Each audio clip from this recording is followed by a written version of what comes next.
les managers sont-ils épuisés?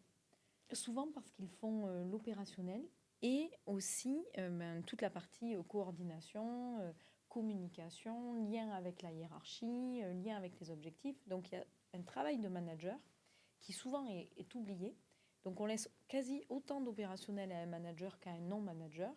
Donc très souvent, il se retrouve à apporter trop de choses, trop de tâches.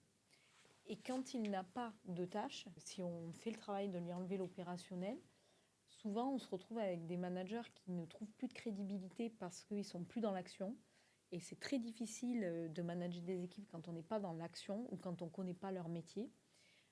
Donc ça, c'est quelque chose qui s'apprend et qui est une compétence qui s'apprend et beaucoup ne l'ont pas appris. Donc ça ne donne pas des résultats positifs. Un manager, pour qu'il ne soit pas épuisé, déjà il faut qu'il sache ce qu'on attend de lui. Ensuite, il faut qu'il y ait un périmètre bien défini entre ce qu'il doit produire et ce qu'il doit coordonner. Il doit travailler avec les autres aussi. Il doit travailler avec l'ensemble des autres managers, des autres équipes pour grandir, parce que souvent, il est isolé. Et quand il est isolé, il est souvent inefficace.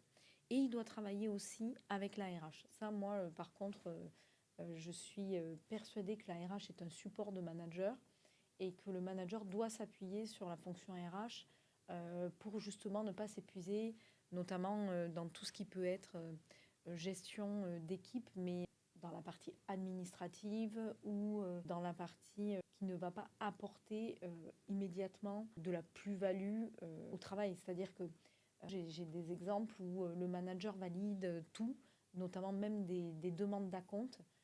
Là, il perd du temps, ne fait pas son rôle.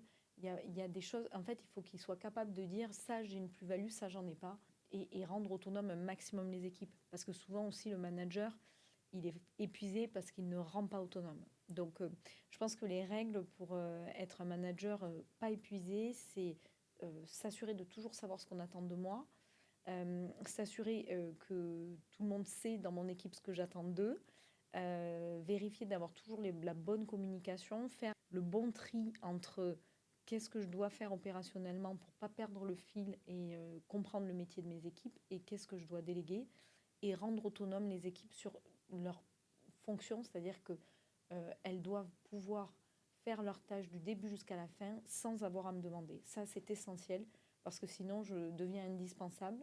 Et être indispensable, ça rassure, mais ça épuise aussi.